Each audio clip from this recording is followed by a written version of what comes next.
لا الہ الا اللہ، لا الہ الا اللہ، محمد رسول اللہ، علی ولی اللہ، علی ولی اللہ، علی ولی اللہ۔ اعوذ باللہ السمیع العلیم من اللیل الرجیم، بسم اللہ الرحمن الرحیم، الحمد للہ رب العالمین، والصلاة والسلام علی اشرف الانبیاء والمرسلین، وخاتم النبیین والشفیع المذنبین، وما ارسلناک الا رحمت للعالمین بالقاسم محمد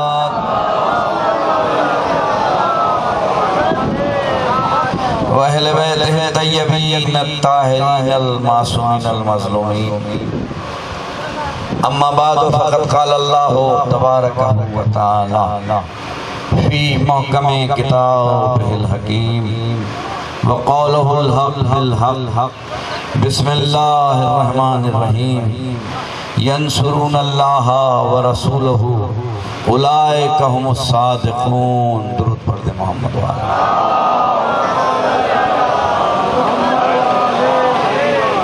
عزیزان گرامی قدر، بزرگان محترم، نوجوان دوستوں، ابھی مولانا صاحب فرما رہے تھے کیا ہے، مہمانوں کے بہت خوب ہوتے ہیں، یقیناً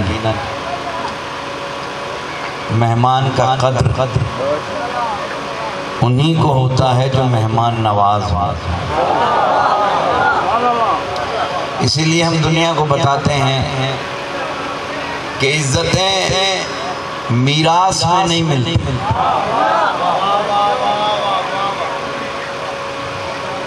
میں پوری رات کا جاگا ہوا ہوں، کراچی سے ایک طویل سفر کر کے آیا ہوں، کوئی میسج آپ تک پہنچ جائے۔ میں کہہ رہا ہوں کہ عزتیں میراث میں نہیں ملتی۔ اگر عزتیں میراث میں ملتی تو نوح کی بیوی کو بھی عزت ملتی۔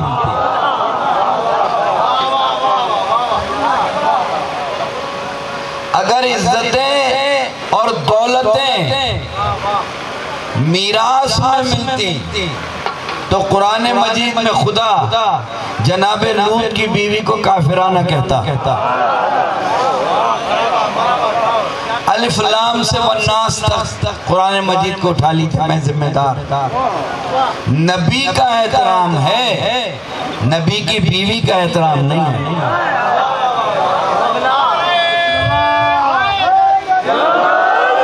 جو باہر چلے گئے ہوں کہ ان سے گزارش کروں گا کہ آ جائیں تاکہ میں اپنا دو چار جملے آپ کی خدمت میں پیش کر سکوں۔ میں آپ سے عرض کر رہا ہوں کہ الف لام سے والناس تک کا میں ذمہ دار۔ نبی کا احترام ہے، نبی کی بیوی کا احترام نہیں ہے۔ پوچھیں گے مولانا کیوں؟ اس لیے کہ سجدہ جناب آدم کو کروایا تھا، بی بی حوا کو نہیں کروایا۔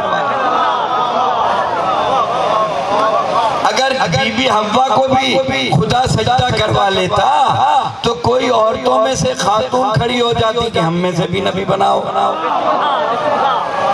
یہ اللہ نے کائنات میں ایک دروازے کو اعزاز بخشا جہاں نبیوں کا نبی سردار اپنی جبی کو جھکا دے، اسے دروازہ سیدہ کہتا ہے۔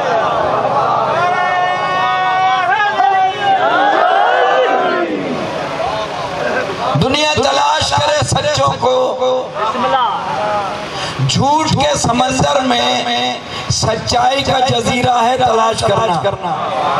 اتنا بڑا جھوٹ کا سمندر، پروردگار یہاں تو سچ نظر نہیں آتا، سچے کہاں سے نظر آئیں؟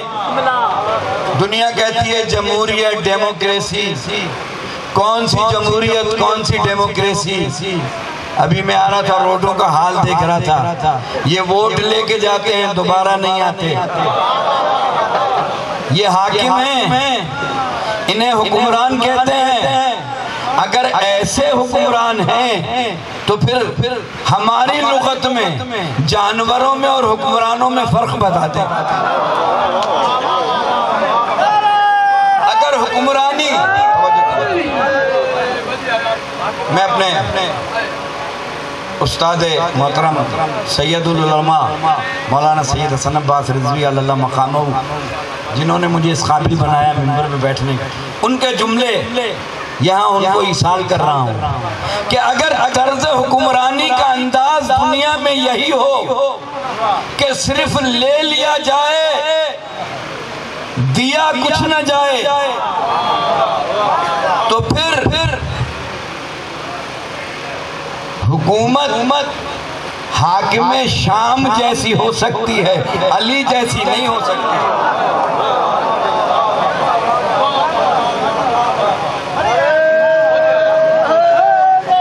دنیا والوں سچے کون ہیں؟ سچے بنانے نہیں بیٹھ جانا، بنانے بیٹھو گے تو پھر منواؤ گے بھی، پھر کہو گے کہ آرڈیننس پاس کرو، ان کو مانو، پہلے بناؤ پھر منواؤ، ایک ایک سے کہو مانو۔ ایسوں کو کیوں نہیں بنا لیتے کہ جن کو نہ بنانا پڑے نہ منوانا پڑے، جن کے ماننے کا حکم قرآن نے دیا ہو۔ کبھی ہمارے مکتب تشیع کی کوئی پریس ریلیز دکھائیں، کوئی کسی عالم کا بیان دکھائیں کہ اس نے کہا ہو کہ ہمارے 12 کو مانو۔ ہمیں ضرورت کیا ہے کہ ہم کہیں کہ ہمارے 12 کو مانو؟ جی ہمیں ضرورت نہیں ہے۔ دنیا سمجھتی تھی کہ عزاداری ہماری وجہ سے ہے، آج دنیا میں ثابت ہو گیا کہ عزاداری کسی کی وجہ سے نہیں ہے، لوگ عزاداری کی وجہ سے ہیں۔ میں کراچی سے لے کے ہمارے یہاں کراچی میں کچھ لوگوں کا خیال تھا کہ عزاداری ہماری وجہ سے ہے۔ ملوکیت کا مزاج یہ ہوتا ہے، بادشاہت کا۔ کبھی آپ نے غور کیا کہ آل محمد سے کیا بیر تھا؟ سلطنت ملوکیت کے پاس، حکومت ملوکیت کے پاس، کرسی ملوکیت کے پاس، مال و زر حکومت کے پاس، آل محمد کے پاس ایک بوریا ہے قلم۔ پھر ملوکیت کو ڈر کیا تھا؟ سکوں سے چاہتے تھے جس کو خرید لیتے تھے، بتانا یہ تھا پوری ملوکیت بھی ایک طرف ہو جائے، علم کا مقابلہ نہیں کر سکتی۔ نہیں سمجھے میری بات؟ ہمارے یہاں کراچی میں کچھ لوگوں کا خیال تھا کہ عزاداری ہماری وجہ سے ہے، ہم نہیں ہوں گے تو جلوس نہیں نکلے گا، ہم نہیں ہوں گے تو ماتم نہیں ہوگا، ہم نہیں ہوں گے تو مجلس نہیں ہوں گے۔ آج ان کا نشان نہیں ہے، آج ان کا وجود نہیں ہے۔ کیسے ہوگا؟ جب یزید کی قبر کا نشان نہیں ہے تو ان کا وجود کہاں سے ہوگا؟ کتنے ذاکر پڑھ کے گئے ہیں زوار صاحب، یہ تھک کیوں گئے اتنے؟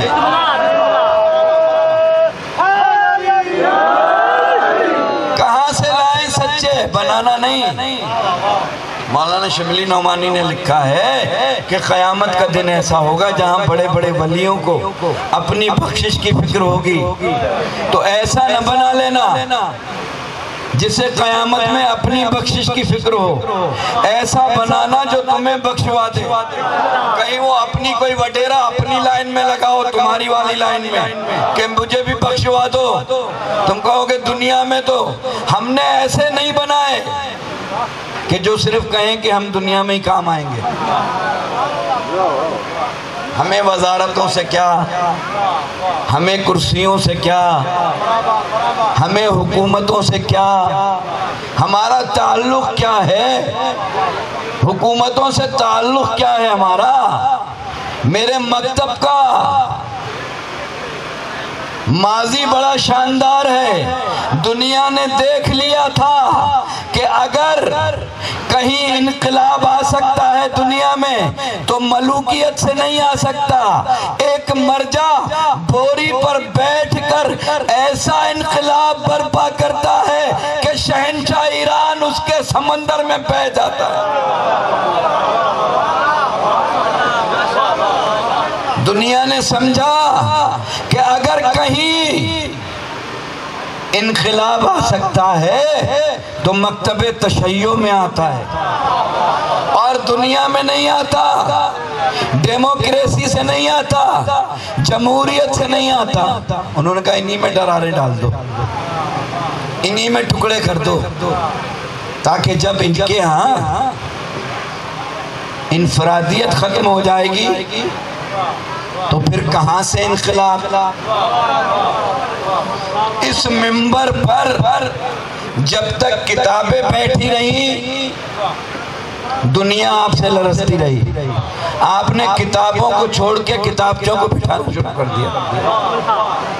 جی آپ نے ایسے لوگوں کو, علاماؤں کو بٹھانا شروع کر دیا جو صبح اخبار پڑھیں شام کو مجلس. اب کہاں سے ذہن کی تربیت ہوگی؟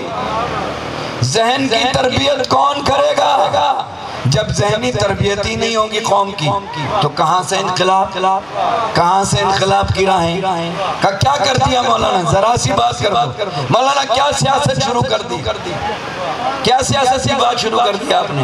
آپ کا کیا تعلق سیاست سے؟ تم جاہل ہو, تمہیں پتہ ہی نہیں ہے. بہراب نکلا ہے حرب سے, جہاں کھڑے ہو کر, حرب کی معنی ہے جہاں کھڑے ہو کر جہاد کیا جائے. تو جہاد ہو گئی محراب سے. جہاد کہاں سے ہوگا؟ محراب سے ہوگا, منبر سے ہوگا. ذرا سی بات کر دو کہ مولانا سیاست شروع کر دی, سیاست شروع کر دی. سیاست الہیہ اگر علی نہ کرتے تو مکتب تشیع تم تک نہ پہنچتا. احسان مانو علی کی سیاست کا. علی کی سیاست تمہیں تلاش کرنے ہیں سچے, بنانے نہیں ہیں. قرآن نے کہا ینصرون اللہ, جو اللہ کی نصرت کرتا ہے, ورسولہ. سورہ حشر قرآن مجید کا 28واں پارہ آیت کا نشان 46. ینصرون اللہ, جو اللہ کی نصرت کرتا ہے, ورسولہ, اس کے رسول کی بھی نصرت کرتا ہے. اولئک هم الصادقون, اس کا شمار سچوں میں ہوگا. اللہ نے صادق نہیں کہا, صادقون. اگر اللہ صادق کہتا پتہ نہیں مدینے میں کتنے کھڑے ہو جاتے, ہم بھی سچے, ہم بھی سچے. خدا نے کہا جمع کا صیغہ صادقون, صادق نہیں, صادقون. اب تلاش کرو کون ہے جس نے اللہ کی بھی نصرت کی, اس کے رسول کی بھی نصرت کی. اچھا یہاں یہ میرے پاس رومال ہے, میں دکھا رہا ہوں, ٹھیک ہے نا. یہاں یقیناً کوئی مدرسے کا طالب علم بیٹھا ہوگا. میں مخاطب ہوں, میں کہہ رہا ہوں یہ رومال ہے, میں نے کراچی سے لیا ہے, بڑا مہنگا ہے, ریشمی ہے. آپ کہیں گے ہاں ہے مولانا. اچھا رومال میرے ہاتھ میں نہ ہو اور میں خالی ہاتھ دکھا رہا ہوں اور کہہ رہا ہوں یہ رومال ہے, ریشمی ہے, مہنگا ہے, بڑا میں نے بازار سے خریدا ہے, فوراً مجمع سے کوئی بڑھ کے مولانا شیخ کا تو وجود ہے نہیں. آواز ہے بلندر سلوات.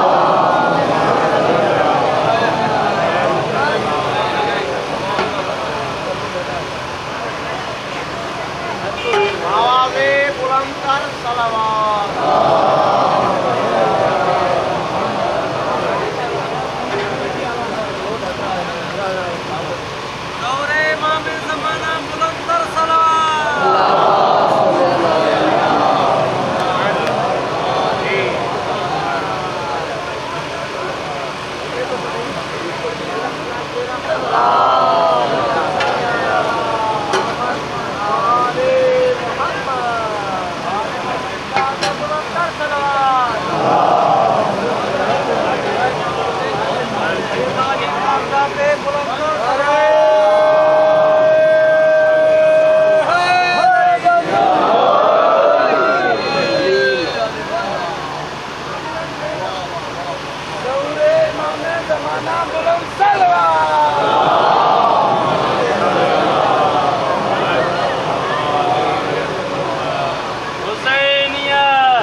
جی اچھا شے میرے پاس ہو نا. میں نے کہا یہ رومال ہے, میں دکھا رہا ہوں, جلدی جلدی میری طرف دیکھیں. یہ رومال ہے, میں دکھا رہا ہوں, خوبصورت ہے, بڑا ریشمی ہے. اچھا رومال ہو ہی نہیں اور ہاتھ کا اشارہ کر کے کہوں کہ یہ رومال ہے, میں نے کراچی سے خریدا ہے, لے کے آ رہا ہوں. آپ کے مجمع سے ایک بندہ کھڑا ہوگا کہے گا مولانا شے کا وجود تو ہے نہیں, اشارہ کس طرف کر رہے ہیں؟ علم کلام کا پہلا اصول یہ ہے کہ جب تک شے موجود نہ ہو تب تک اشارہ نہیں ہو سکتا. خدا کہہ رہا ہے ینصرون اللہ, جو اللہ کی نصرت کرتا ہے, ورسولہ اس کے رسول کی نصرت کرتا ہے, اس کا شمار ان سچوں میں ہوگا. پتہ چلا کائنات بنی نہیں تھی, سچے بن چکے. پروردگارہ یہ سچے کون ہیں؟ انہیں کہاں تلاش کریں؟ جنہوں نے اللہ کی بھی نصرت کی ہو, اس کے رسول کی بھی نصرت کی ہو. تو بھئی میں اپنی کتابوں کے حوالے دوں نہیں, مولانا شبلی نعمانی نے لکھا ہے تاریخ اسلام میں کہ ذل شیرہ اسلام کی پہلی دعوت ہے. سرکار نے فرمایا تم میں کون ہے جو میری نصرت کرے گا, یعنی مدد کرے گا. اب میں مولانا شبلی نعمانی کے بقول اس آیت کے ترجمے کا استحقاق رکھتا ہوں کہ ینصرون اللہ, جو اللہ کی مدد کرتا ہے. توجہ کیجئے گا میری طرف. ورسولہ, اس کے رسول کی مدد کرتا ہے, اس کا شمار ہوگا سچوں میں. آؤ تلاش کریں کون ہے جس نے اللہ کی بھی مدد کی, اس کے رسول کی بھی مدد کی. تاریخ کے اوراق گردانتے جاؤ, تاریخ اسلام میں دو شخصیتیں ملے گی, یا ایک باپ یا ایک بیٹا, یا ابو طالب یا علی.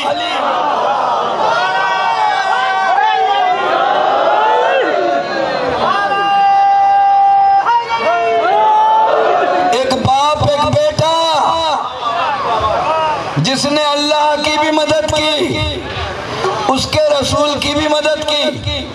میں کراچی میں ایک سیمینار میں پی سی ہوٹل میں تقریر کر رہا تھا. میں نے کہا خدا کی قسم حضرت ابو طالب نے کلمہ نہیں پڑھا. میں نے کہا میں شیعہ نمائندہ ہوں, ذمہ دار ہوں, میں کہہ رہا ہوں ابو طالب نے کلمہ نہیں پڑھا. سب میری طرف مولوی دیکھنے لگے. میں نے کہا ہاں اس لیے کہ ابو طالب کلمہ پڑھنے نہیں آئے تھے, ابو طالب کلمہ پڑھانے آئے تھے.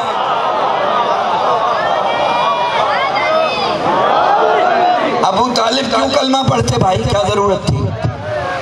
ایک بھائی نے ابھی دوسرے ایک بھائی کے کان میں کچھ کہا, ٹھیک ہے نا, بھائی سامنے دور بیٹھے تھے. جو کان میں کہا اسے کیا کہتے ہیں؟ سرگوشی, ٹھیک ہے نا. ساری لغت نے المجدد تک جو عربی کی لغت ہے اس نے بھی یہی لکھا ہے کہ جب کوئی بات کان میں کہی جائے تو ایک کرنے والا سنتا ہے اور ایک جس سے کی جائے وہ سنتا ہے. بات سمجھ میں آ رہی ہے نا, مشکل تو نہیں ہے. سرگوشی اسے کہتے ہیں کہ جو بھائی نے کان میں کہا یا وہ سنے یا جس سے کہی گئی وہ سنے. میں نے ان سے پوچھا, یہ کہنے لگے مجھے کیا پتا, اتنی دور بیٹھے تھے سرگوشی کر رہے تھے, اگر تیز بولتے تو میں سنتا. تاریخ کا مورخ اتنا بے وقوف ہے, لکھ رہا ہے کہ نبی ابو طالب کی کان میں سرگوشی کر رہے تھے آہستہ آہستہ سے کہ چچا کلمہ پڑھ لو. پہلے تاریخ کے مورخ سے پوچھو تو یہ کہ تمہیں شرم نہیں آتی, سرگوشی نبی کر رہے تھے ابو طالب سے, تم نے کہاں سے سن لیا؟ ارے تم تاریخ کے کیسے مورخ ہو؟ سننے پہ آؤ تو سرگوشی سن لیتے ہو, نہ سننے پہ آؤ تو غدیر کے پیغام کو نہیں سنتے.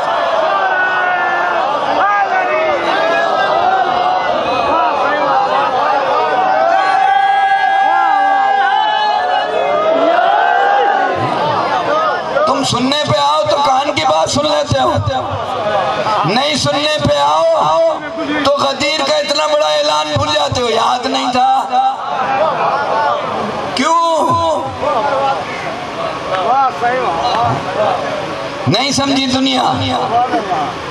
ہمیں کیا ضرورت ہے کہ ہم سرکار ابو طالب پہ کہ ایمان کو ثابت کریں. ایمان وہ لاتا ہے جو پہلے پیمان ہو. اپنے پیمان شمار کر لو, میرا والا اتنا پاک ہے کہ ابو طالب کا نام لو نہ لو سورہ عمران تو تمہارا باپ بھی پڑھے گا.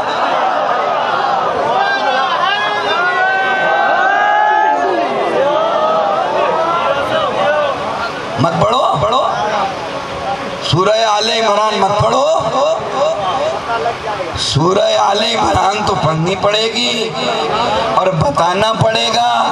میں نے کہا مولوی صاحب نہیں لائے تھے ایمان حضرت ابو طالب؟ کہنے لگے ہاں۔ میں نے کتاب کھولی، ارے میں نے کہا تاریخ طبری نے کیا لکھ دیا؟ کہنے لگے کیا لکھا؟ میں نے لکھا ہے کہ جناب ختیجہ کا نکاح سرکار ابو طالب نے پڑھا اور جملے یہ تھے الحمدللہ رب العالمین۔ میں نے کہا مولانا سورہ حمد تو نازل نہیں ہوئی تھی، یہ ابو طالب کو سورہ حمد کس نے سکھا دی؟ میں نے کہا مولانا حضرت ابو طالب تو ایمان لائے نہیں تھے اور جناب ختیجہ کا نکاح پڑھا تھا، تو اب سنت ہو گیا سرکار کا کافر سے نکاح پڑھانا۔ میں پنڈت کو لاتا ہوں آپ کے مدرسے میں، اپنے بیٹے کا نکاح پڑھوا کے ذرا نبی کی سنت تو ادا کرو جی، ہے نا توجہ؟ میں نے کہا ذرا ایک پنڈت سے نکاح تو پڑھواؤ تاکہ سنت نبی ادا ہو۔ ابو طالب کی زبان سے نکلے ہوئے جملے الحمدللہ رب العالمین خدا کو اتنے پسند آئے کہ اللہ نے قرآن کی آیت بنا دی۔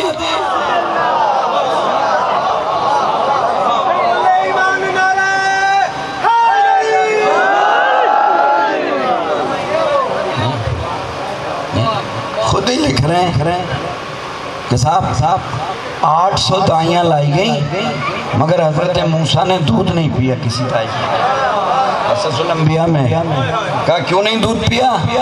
کہا اس لیے دودھ نہیں پیا، تفصیل میں نہیں جا رہا ہوں، اس لیے دودھ نہیں پیا کہ اگر اللہ کا نبی کسی مشرک یا کافر دائی کا دودھ پی لیتا تو قیامت تک اسلام پہ دھپا لگ جاتا کہ اللہ کے نبی نے کافر اور مشرک عورت کا دودھ پیا۔ مسلمانوں ذرا تو غور کرو کہ جب اللہ یہ گوارا نہ کرے کہ اللہ کا نبی کافر اور مشرک عورت کا دودھ پیے تو خدا یہ گوارا کرے گا کہ اللہ کا آخری نبی بھی ابو طالب کے آغوش میں پلے، امامت بھی ابو طالب کے آغوش میں پلے۔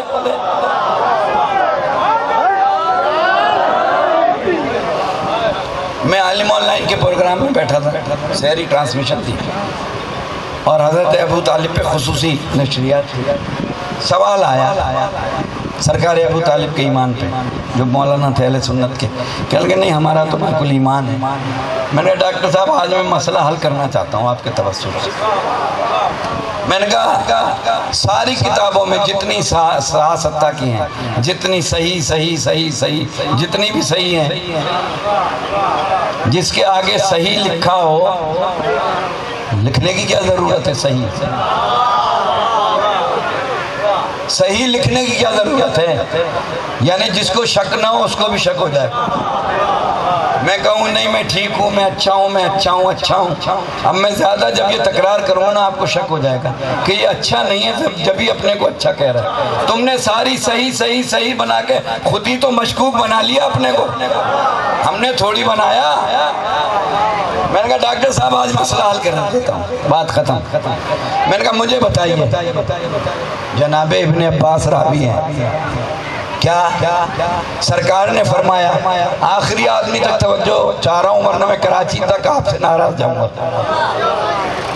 سرکار نے فرمایا اے ابن عباس جو دنیا میں یتیم پر شفقت کا ہاتھ رکھے وہ جنت میں میرے ساتھ ہوگا۔ اب دیکھتا ہوں آپ کتنے بیدار ہیں۔ سرکار نے ابن عباس نے فرمایا میرے ماں باپ آپ پر قربان، کتنا قریب ہوگا؟ سرکار نے 2 انگلیاں دکھائیں، کہا اے ابن عباس جو یتیم پہ شفقت کا ہاتھ رکھے وہ قیامت میں میرے اتنا قریب ہوگا جتنی ان 2 انگلیوں کا فاصلہ ہے۔ میں نے کہا ڈاکٹر صاحب آج یہیں ٹیلی ویژن پہ فیصلہ کرے، جب مجھ جیسا گناہگار کسی یتیم کے سر پہ شفقت کا ہاتھ رکھے تو وہ قیامت کے دن نبی کے اتنا قریب ہوگا جتنی 2 انگلیاں، تو وہ ابو طالب قیامت میں نبی کے کتنے قریب ہوگا جس کی آغوش میں نبوت بھی پروان چڑھتی رہی، امامت بھی۔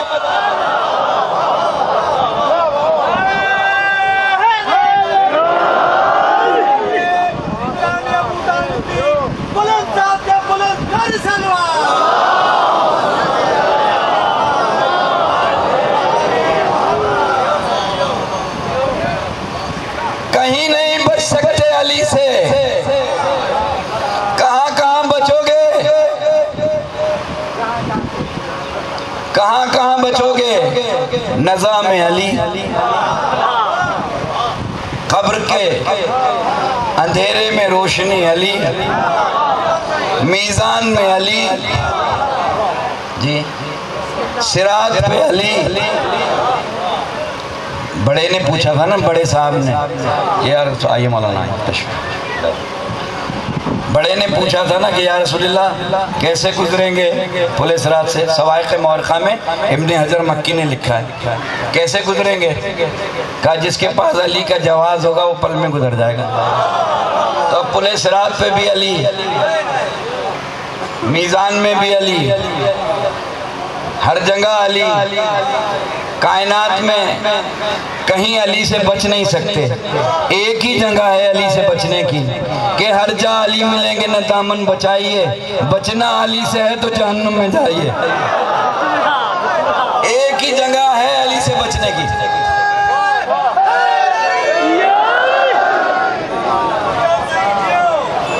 تلاش کرے دنیا کہ یہ سچے کون ہیں؟ کہا سچے بنانے نہیں ہیں، بنانے نہیں ہیں، سچوں کو تلاش کرنا ہے۔ خوش نصیب ہیں آپ کہ آپ نے سچوں کا دامن تھاما ہوا ہے۔ مجھ سے مولانا کہنے لگے، مولانا یہ جو آپ اتنے جلوس نکالتے ہیں، پورے کراچی کو کنٹینر لگا کے بند کر دیتے ہیں، یہ آپ چار دیواری میں نہیں کر سکتے؟ ان کا سوال تو بہت اچھا ہے، آپ کو حق ہے سوال کرنے کا۔ میں نے کہا حق ہے۔ میں نے کہا وہ ابھی پی ٹی آئی والے جیتے تھے، ایک بہت بڑا جلوس جا رہا تھا، ہاتھ میں پرچم تھا۔ میں نے پوچھا یہ کہاں جا رہے ہیں؟ کہ نہیں وہ الیکشن میں جیتے، کیسے بھی جیتے ہیں مگر جیتے ہیں، جا رہے ہیں، جیت کا جلوس نکالنا ہے۔ میں نے کہا بھائی مولانا ہماری تو قیامت تک ایک ہی پارٹی ہے، وہ پارٹی ہے غدیری پارٹی، ہم اس کے علاوہ کسی نہ پارٹی کو جانتے ہیں نہ مانتے ہیں۔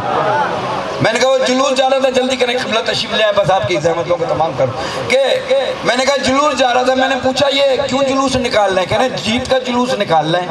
میں نے کہا وہ جو الیکشن ہارا ہے اس نے کوئی جلوس نکالا؟ کہ نہیں وہ جلوس نکالے گا، اسے تو چھپنے کی جگہ نہیں مل رہی، جلوس ہمیشہ جیت کا نکلتا ہے۔ میں نے کہا مولانا ہم کیا کریں؟ یہ جو جلوس نکل رہا ہے قیامت تک حسین کی جیت کا جلوس ہے، نکلتا رہے گا۔ کسی کو شوق ہے تو یزید کا جلوس نکالے، ہم نے منع تھوڑی کیا، ہم نے منع تھوڑی کیا ہے کسی کو نکالو۔ کوئی یزید ہونے کا اعلان تو کرے، میرا 12واں آج بھی غیب سے پردے سے باہر آئے گا۔ ایک نے کہا سعودی عرب میں کہ اگر زمانے کے امام آئیں تو میں اس سے جنگ کروں گا۔ اس کا مقصد ہے کہ ملوکیت نے بھی تسلیم کر لیا کہ تمہارا امام آئے گا۔ ارے تم میرے امام سے کیا جنگ کرو گے؟ تم امام کے غلام حسن نصر اللہ کا تو مقابلہ کر لو۔ تم ایک میرے عالم کا جس نے عراق کی سرزمین پہ بوریے پہ بیٹھ کے کہا نکلو داعش سے لڑنا ہے، پورا عراق کی قوم باہر آ گئی، دنیا کو بتایا کہ مرجعیت کیا ہے۔ کیا سمجھا ہے تم نے؟ ہم آل محمد کے، ہمارا عالم مجتہد مرجع اگر بوریے پہ بھی بیٹھا ہو تو عرفانیت کی نظریں اتنی ہیں کہ اگر ایک وقت میں آیت اللہ بہجت 3 مقامات پہ نماز پڑھتے نظر آئیں تو پریشانی کیا ہے؟ اب بھی پوچھتے ہو کہ علی نے اتنے مقام پہ کیسے روزہ کھولا؟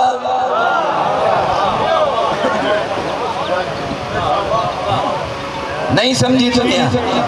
آؤ ہم بتائیں کون ہے سچے۔ چھوڑ دی ساری بات، پھر کبھی ملاقات ہوئی۔ چادر میں آئے، میں نے کہا چلیں، میں نے کہا کہ میں آؤں اور دروازہ کھٹکاؤں مولانا کا. اب مولانا سے کہوں کہ مولانا وہ مندر میں میلاد ہے، تشریف لائیے گا. مولانا گھور کے دیکھیں گے. میں نے کہا مولانا کیا کہتی ہے، برا لگ گیا. کہنے مندر میں میلاد نعوذ باللہ نہیں ہو سکتا. میں نے کیوں؟ کہنے نہیں ہو سکتا. میں نے کہا اچھا چلیں تھوڑی رعایت کر دیتا ہوں، بڑی توجہ رکھیے گا. میں نے کہا چرچ میں کر لیں. کہنے لگے نہیں چرچ میں بھی نہیں ہو سکتا. میں نے کہا کیوں؟ کہا نہیں. میں نے کہا پھر میلاد کہاں ہوگا؟ کہا مسجد میں کریں، امام بارگاہ میں کریں، پاکیزہ جگہ پہ کریں. جاؤ ساری تاریخوں کا میں ذمہ دار. ذوالشیرہ اسلام کی پہلی دعوت ابو طالب نے علی کو بلایا. علی جاؤ بستی کا ایک ایک دروازہ کھٹکاؤ اور کھٹکا کے کہو ابو طالب کی یہاں اسلام کی پہلی دعوت ہے. اگر ابو طالب کافر ہوتے تو کوئی تو بستی کا بڑھ کے کہتا کافر کے گھر میں اسلام کی دعوت.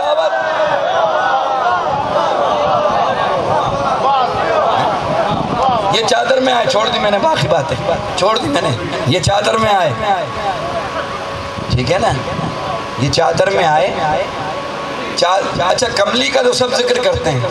ہمارے ہاں بھی کراچی میں میلاد ہوں گے، جس میلاد میں جاؤ آ رہے ہیں وہ دیکھو محمد جن کے کاندھے پہ کملی ہے کالی. میں نے کہا بھائی مولوی صاحب کملی کا تو ذکر کرتے ہو، کبھی چادر کا بھی ذکر کر لیا کرو. کیا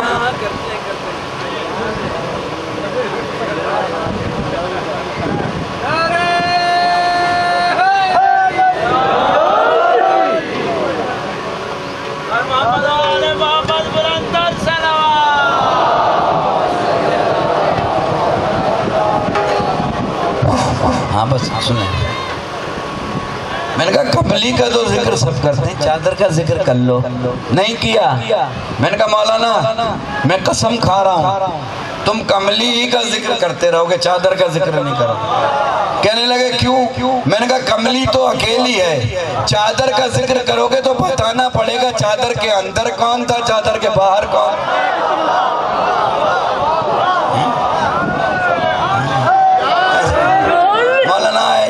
چلے مولانا آئے کہنے لگے قبلہ یہ آپ کے لیے آب زمزم لایا ہوں، یہ آپ کے لیے. میں نے کہا مولانا حج کر کے آئے، ماشاءاللہ سے نورانی چہرہ ہو گیا آپ کا. میں نے کہا یہ بتائیے حجر اسود کو بوسہ دیا؟ کہنے لگے کہاں بھائی اتنا مجمع، آپ تو سادات ہیں. میں نے کہا جی فرمائیے. کہ اتنا مجمع. میں نے کہا پھر کیا کیا؟ کہنے لگے اپنا ہاتھ دکھایا حجر اسود کو اور اپنے ہاتھ کو بوسہ دے دیا. ارے میں نے کتنے کلومیٹر دور کھڑے ہوئے تھے؟ کہنے 1.5 کلومیٹر دور. تو میں نے کہا کیا مولانا آپ کے ہاتھ میں کیمرہ تھا کیا کہ آپ نے حجر اسود کو دکھایا اور اپنے ہاتھ کو چوم لیا؟ کہنے لگے نہیں مولانا، خدا عمل کو تھوڑی دیکھتا ہے، خدا نیتوں کو دیکھتا ہے. میں نے کہا اگر اپنے باپ کے بیٹے ہو نا اسی پہ جمے رہنا. میں نے کہا خدا عمل کو نہیں دیکھتا، نیتوں کو دیکھتا ہے نا. اگر اتنی دور سے حجر اسود تمہارے ہاتھ میں آ سکتا ہے تو میں کھڑے ہو کر انگلی کے اشارے سے کہتا ہوں السلام علیکم یا ابا عبداللہ، میرا سلام کربلا نہیں پہنچتا.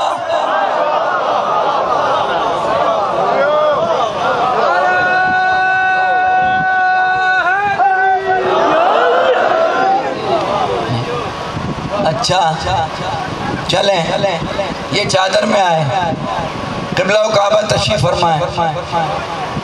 ان سے پوچھئے فطرس کا قصور کیا تھا؟ سرکار حسین بخش جاڑا اللہ مقامہ نے لکھا ہے کہ اس نے غرور میں کہا تھا ہے کوئی میرے مثل، میں مثلی. دیکھیں بول پڑے. آل محمد کی یونیورسٹی کا کمال ہی یہی ہے کہ یہاں جو بیٹھے ہمارے یہاں جاہل نہیں ہوتے. جاہل وہاں ہوتے ہیں جن کے بڑے ابو جہل ہوں. جلدی سن لیں، میرے پاس ٹائم نہیں ہے. ٹھیک ہے نا؟ کیا کہا تھا؟ میں مثلی. اللہ کو پسند نہیں آیا. کہا جاؤ پڑھا رہا. ساری تاریخوں نے لکھا ہے جناب آدم وہاں سے گزرے، جناب نوح وہاں سے گزرے، جناب عیسیٰ وہاں سے گزرے. فطرس نے کسی سے نہیں کہا مجھے معافی دلا دو. نبی تھے کہہ سکتا تھا کہ لے چلو اللہ کے ہاں، مگر آج جبرائیل اپنے پر کھول کے جا رہے ہیں۔ فطرس نے پوچھا کہاں جا رہے ہو؟ کہا نبی کے گھر میں خوشی ہے، کہا مجھے بھی لے چلو۔ کہا آ جاؤ، پروں پہ بیٹھ گیا۔ سرکار حسین پہ چڑھا، اللہ مقاموں کے جملے پڑھ رہا ہوں، بیٹھ گیا پروں پہ جبرائیل، آ گیا حسین کے جھولے کے قریب۔ کوئی ضعیف سے ضعیف روایت کا میں ذمہ دار کہ بتائے کہ فطرس نے حسین کے جسم سے اپنے کو مس کیا؟ نہیں، اپنے پروں کو جھولے سے مس کیا۔ جب جھولے سے مس کیا تو پھر کھڑے ہو کے دوبارہ وہی جملے کہے، من مثلی، اب ہے کوئی میرے مثل؟ پروردگار اب کیوں نہیں کہہ رہے؟ کہا نہیں، حسین کے وسیلے سے جو آیا ہے۔ چادر میں آگے چھوڑ دیا، یہ چادر میں آگے۔ جب یہ چادر میں آئے تو جناب بی بی ام سلمہ آئی کہ یا رسول اللہ میں بھی آ جاؤں؟ کہا نہیں، تم خیر پہ ہو، ٹھیک ہے نا؟ آگے جبرائیل نے پوچھا پروردگار چادر میں کون ہے؟ پوچھا نا، حدیث قصہ میں پڑھتے ہیں بھائی، پوچھا نا کہ چادر میں کون ہے؟ میں کہوں گا جبرائیل تم کبھی ان کے گھر کے درزی بنے، تم کبھی اسیر بنے، کبھی مسکین بنے، کبھی ان کے گھر کی چکیاں پیسی، کبھی ان کے گھر کے جھولے جھلائے، آج کیوں نہیں پہچان رہے؟ تو جبرائیل نے کہا اللہ نے کچھ ایسے سوارے ہیں محمد، اللہ نے کچھ ایسے سوارے ہیں محمد، ہر دور میں ہر شخص کو پیارے ہیں محمد۔ آخری آدمی تھا، اکثر در زہرا پہ یہ جبریل نے سوچا، اکثر در زہرا پہ یہ جبریل نے سوچا پیغام کسے دوں کہ یہ سارے ہیں محمد، اولنا محمد۔ چادر میں جو نور جمع ہو جبرائیل نہ پہچانے، یہ ہیں کائنات کے سچے، جھوٹ کے سمندر میں ایک سچائی کا جزیرہ۔ علی ممبر کوفہ پہ کہہ رہے ہیں سوال کرو۔ ڈاکٹر کیبن جرمن کا فلسفی نہج البلاغہ کو پڑھا، اور نہج البلاغہ کو پڑھنے کے بعد سوالات مرتب کرنے شروع کیے، یہ کائنات کیسے وجود میں آئی، کتنے شہاب ثاقب زمین سے ٹکراتے ہیں، یہ کائنات کیسے بنی، سوالات مرتب کر کے جرمن سے اس نے امریکہ بھیجے۔ 2 سال کے بعد سوالوں کے جوابات آئے، جوابات کو نہج البلاغہ سے پھر ٹیلی کیا، ٹیلی کرنے کے بعد ایک کانفرنس میں ڈاکٹر کیبن نے کہا میں نہج البلاغہ کو پڑھنے کے بعد اور سائنسدانوں کے جوابات نہج البلاغہ سے ٹیلی کرنے کے بعد اس نتیجے پہ پہنچا ہوں کہ یہ کائنات علی نے بنائی ہے یا علی کے سامنے بنائی گئی۔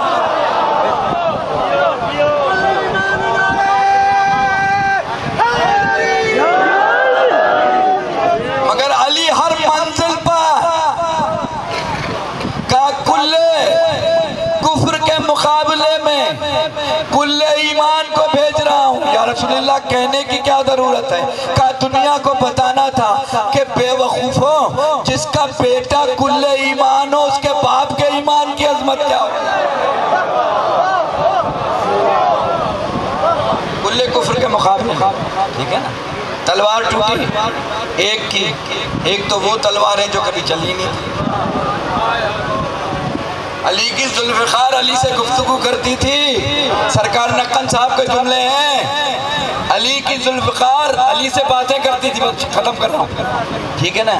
ایک کی ٹوٹی، ایک صاحب آئے، سرکار نے ہاتھ بڑھایا، یعنی توڑی، تلوار بن گئی، دے دی، دوسرے کی بھی اتفاق سے پھوٹ گئی، آئے کہا یا رسول اللہ تلوار، توڑی کھجور کی ٹہنی، تلوار بنائی، دے دی۔ اب وہ تلوار ٹوٹی جو علی کی تلوار تھی، علی آئے مسکرا کے کہنے لگے تلوار دے دیں، سرکار نے دیکھا، کہا کیوں دوں؟ کہا ان کو جو دی ہے، کہا ان کو پہلے بھی دی تھی تو اب بھی دی، اگر ان کو تم کو پہلے دی ہوتی تو اب بھی دیتا۔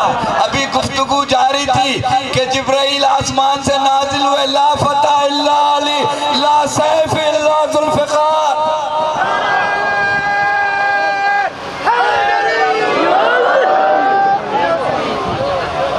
یہ ہیں کائنات کے سچے، ہم نے سچے بنائے نہیں ہیں، ہم نے میں نے کہا اچھا بس آخری بات، میں نے کہا کہنے لگے مولانا کتنا مشکل دور آ گیا ہے، امام کو پیدا ہو جانا چاہیے۔ میں نے کہا چلیں، میں نے کہا اچھا ایسا کرتے ہیں، اب توجہ کر لیں، بس اس کے بعد میں مسائل پڑھ رہا ہوں۔ میں نے کہا مولانا ایسا کرتے ہیں، 57 اسلامی ممالک ہیں اور آپ کے سعودی عرب سے بڑے اچھے تعلقات ہیں، آپ ایک وہاں اجلاس بلا لیں، چلو ایک ملک نہیں آئے گا، 56 تو آ جائیں گے، ایک نہیں آئے گا ہمارا، سمجھ گئے نا؟ میں نے کہا 56 تو آ جائیں گے، میں نے کہا وہاں کعبے میں میٹنگ کر لیں، جو بزرگ ہو اس کو امام بنا، چھوڑ دوں میں نے کہا 56 اسلامی ممالک کو جمع کریں اور خادمین شرفین کو بھی بلا لیں، حرمین شریفین ان کو بھی بلا لیں جو شریف ہیں۔ ایک تو شریف آج کل نیب کی پیشیاں کاٹ رہے ہیں، دیکھا نا آپ نے، جو عزاداری سے ٹکراتا ہے اس کو جیل میں مچھر کاٹتے ہیں۔ اب موت آ رہی ہے، ملو جا کے اپنے باپوں سے، لو حمایت الیکشن میں، جس نے علی والوں کی الیکشن میں حمایت لی، بتاؤ کبھی جیل میں گیا ہو؟ علم لگانے سے کوئی شیعہ نہیں ہوتا۔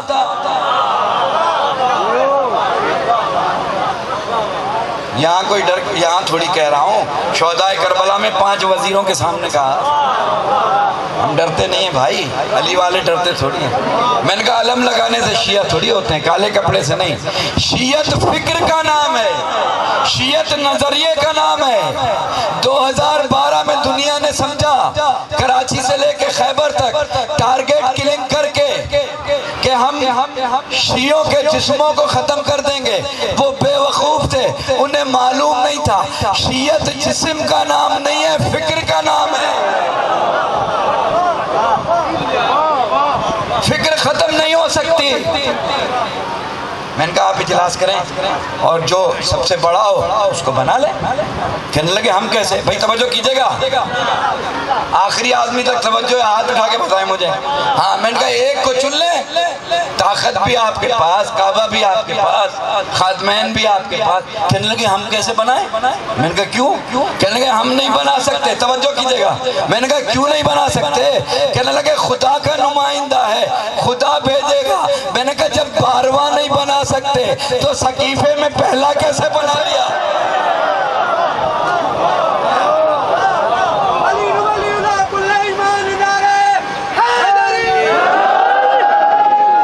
ایک درود پڑھ دیں محمد والا۔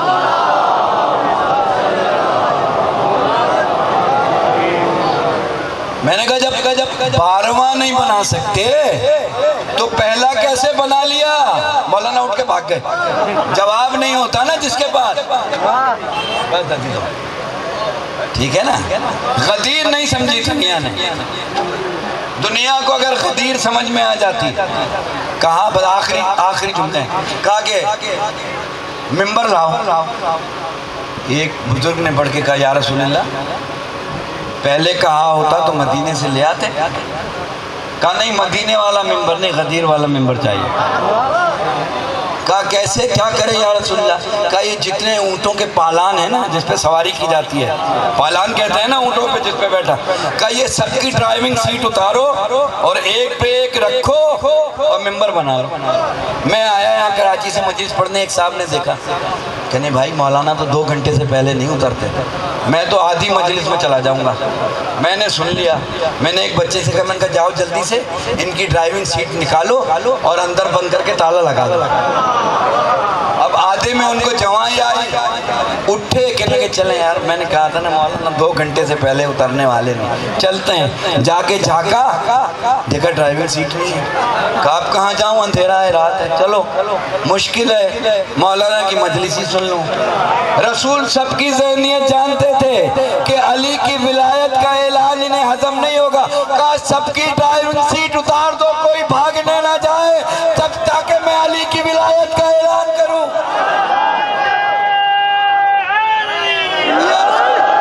یا رسول اللہ، ممبر بنایا، علی کی ولایت کا اعلان کیا اور کہا یہ واپس پالان رکھ دو۔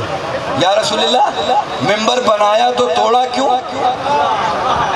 کہا مدینے کے ممبر پہ چاہے جس جانور کو بٹھا دینا، غدیر کے ممبر پہ یا میں بیٹھوں گا یا علی بیٹھوں گا۔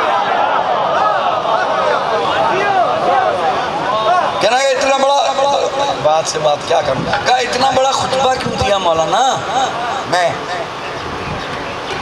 لندن میں مجلس پڑھ رہا تھا، ایک پرچی آ گئی کہ نہیں مولانا اتنا بڑا خطبہ کیوں دیا سرکار نے؟ 5-6 گھنٹے گرمی کا موسم، جون جولائی جیسی گرمی، صحابیوں کے پسینے بہہ رہے، اور اتنا طویل خطبہ انسانی حقوق کا چارٹر بیان کیا، گورے کو کالے پہ فضیلت نہیں ہے، یہ ساری باتیں بتا کے پھر علی کی ولایت کا اعلان کیا۔ اتنی دیر لگانے کی کیا ضرورت تھی؟ میں نے کہا اسی دیر میں ہی تو حکمت تھی۔ میں گھر کہہ کے آیا کہ صبح کراچی سے کہ میں 2 بجے تک آ جاؤں گا اور 12 بجے تک نہیں پہنچوں۔ اب گھر والے پریشان ٹہل رہے ہیں، مولانا پتہ نہیں کہاں رہ گئے، گم ہو گئے، کہاں گئے، ٹھیک ہے نا۔ اب جیسے ہی میں گھر پہنچوں گا پہلا سوال یہ کریں گے کہاں رہ گئے تھے، اور کچھ نہیں پوچھیں گے، مجلس کیسی پڑھی نہیں، رستہ کیسا گزرا نہیں، کیسے آئے، پہلے پوچھیں گے بھیا یہ بتاؤ رہ کہاں گئے تھے۔ سرکار ان کی ذہنیت جانتے تھے کہ مدینے جا کے علی کی ولایت بھول جائیں گے، کہا اتنا طول دو، جو بھی حاجی گھر پہنچے مدینے میں گھر والے پہلا سوال کریں بھیا کہاں رہ گئے تھے، کہاں رہ گئے تھے، علی کی ولایت کا اعلان۔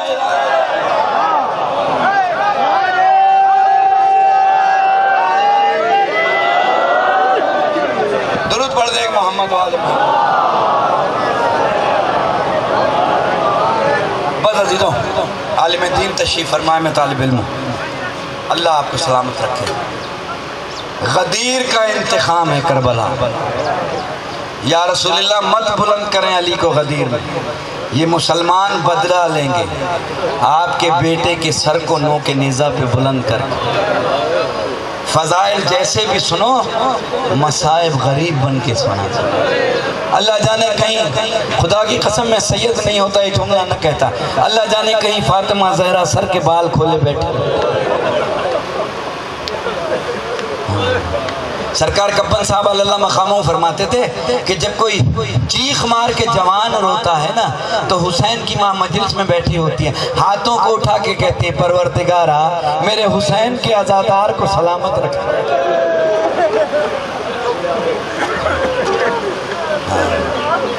ہاں وہ ضعیف ماں جو دربار میں کھڑی رہی، اللہ جانے کتنے گھنٹے کھڑی رہی، جب دربار سے واپس آئی دکل باب کیا، میری شہزادی زینب نے دیکھا، کہا ضعیف مستور کون ہو؟ کہا بیٹا زینب پہچانا نہیں، میں ماں ہوں۔ کہا اماں جب گھر سے گئی تھی سر کے بال کالے تھے، اماں کمر جھک گئی۔ کہا زینب میں دربار گئی، ابو الحسن ساتھ تھے، چچا سلمان ساتھ تھے، 61 ہجری میں تم دربار جاؤ گی، ہاتھ پسے گردن ہوں گے، کربلا سے کوفہ یہ آواز دے رہے ہوں گے باغیوں کا تماشا دیکھو۔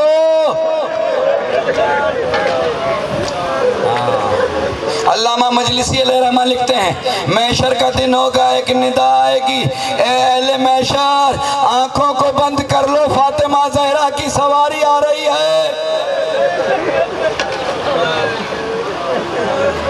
علامہ دربندی علیہ رحمہ لکھتے ہیں جب کہیں حسین کی مجلس ہوتی ہے نا تم لوگ تو قریب سے آ جاتے ہو، کچھ مہمان بہت دور سے آتے ہیں۔ منال نے کہا مولا کون؟ کہا بقیہ کی قبر سے سر کے بال کھول کے میری دادی زہرا چلتی ہیں، آتی ہے شام میں زینب چلو میرے حسین کے ماتم دار آئے۔ ساتھ میں سید سجاد ہوتے ہیں، نوجوان کے پاس بیٹھ جاتے ہیں۔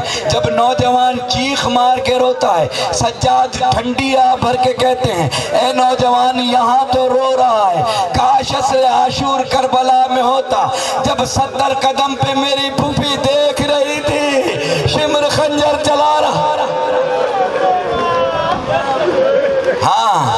ہاں اللہ کے نبی آج تم بھی آنکھوں کو بند کرو، سیدہ اس عالم میں آ رہی ہیں، تم برداشت نہیں کر سکو گے، سیدہ اس عالم میں آئے گی، سر کے بال کھلے ہوں گے، سر پہ کربلا کی خاک ہوگی، ہاتھ میں عباس کا بازو ہوگا، ایک ہاتھ کمر پہ ہوگا، پائے عرش کو تھام کے کہیں گی پروردگارا میرے 18 سال کے کڑیل جوان علی اکبر کا فیصلہ۔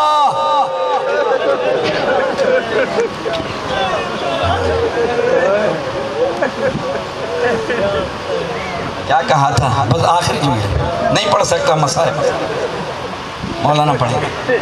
کہا تھا ابو الحسن میرے حسین کا بڑا خیال رکھنا، اسے پیاس بہت لگتی ہے۔ ابو الحسن جب یہ شکم میں تھا تو اکثر آواز آتی تھی اماں میں پیاسا ہوں، اماں میں غریب الوطن ہوں۔ محمد کی بیٹیاں 600 کرسی نشین، جیسے کوئی بی بی سیدھی ہوتی، سکینہ کی آواز آتی پھپھی اماں سکینہ کا دم گھٹ گیا، آ گیا شام کا دربار۔ سید سجاد کا سر جھکا ہوا تھا، ایک دربان نے بڑھ کے پوچھا سجاد مسلم بھی دربار میں آئے تھے مگر مسلم کا سر اٹھا ہوا تھا، تمہارا سر جھکا کیوں ہے؟ سجاد نے سر اٹھا کے کہا میرے بھائی مسلم آئے تھے نا تو وہ اکیلے آئے تھے، میں آیا ہوں، میرے ساتھ میری ماں بہنیں ننگے سر۔ سنو گے جملہ؟ میں سہارا لے سکتا تھا میرا نیس کے مرثیے کا، مگر سنو یزید شمر تعارف کرا رہا ہے بیویوں کے، کراتے کراتے جناب سکینہ کے قریب آیا۔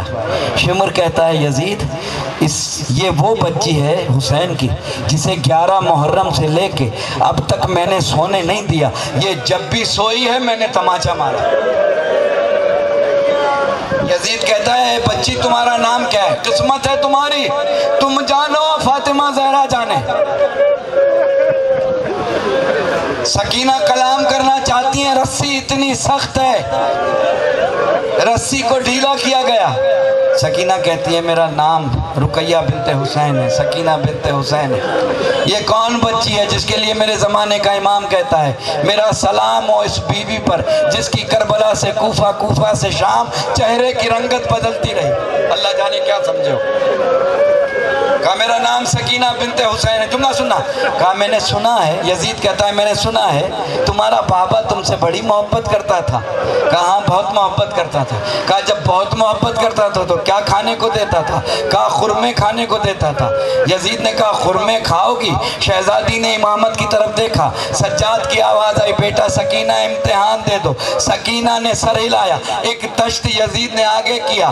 اب جو یزید نے تشت آگے کیا، سکینہ نے جو تشت کا غلاف اٹھایا دیکھا بابا کا سر۔ کہا یزید کہتا ہے نہیں سکینہ دور چلی جاؤ، آج میں بیٹی اور باپ کی محبت کا امتحان لوں۔ سکینہ دور چلی گئی، زخمی کان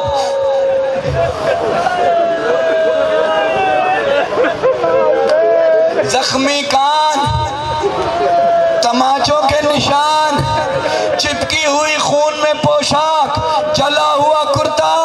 سکینہ نے ننھے ننھے ہاتھوں کو اٹھایا، بابا یزید میری محبت کا امتحان لے رہا ہے۔ بابا سر حسین ہوا میں معلق ہوا، سکینہ کی آغوش میں آیا، سکینہ نے لب پہ لب رکھے، بابا آپ نے جو بندے پہنائے تھے